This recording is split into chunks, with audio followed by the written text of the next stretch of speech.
Banke tako vstopajo v lastniško, nadzorno in vodstveno strukturo livarne, saj se je predsedniku uprave Žerdonerju kot prokurist pridružil še prvi mož Steklarne Hrastnik Andrej Božič, pri čemer se Žerdoner zaveda, da ne gre za dolgoročno lastništvo. To zgodbo razumemo kot nek sestavni del koncepta, ki se mu reče dvig učinkovitosti, izboljšanje vrednosti delnice in izstop v nekem primernem času, to je mogoče 2-3 leta.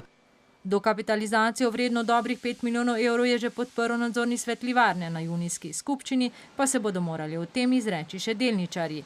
Največji 25-odstotni lastniški delež v podjetju ima Dunajska Metalka, ki pa je insolventna. Tako da je prihod bank pravzaprav rešitev za livarno, ki ji primanjkuje denarja za naložbe v avtomobilsko industrijo, kamor se preusmerja. Ob tem Žerdoner upa, da bodo že kmalu zaključili posel za prodajo blagovne znamke Armal, vreden okoli 4 milijone evrov. V tem delu pa je problematika slabše zasedenosti kapacitet, ki potem seveda za posledico ima slabši tekoči rezultat. Od bank pa še letos pričakujejo dodatno finančno injekcijo v obliki skoraj 2,5 milijonskega kratkoročnega kredita.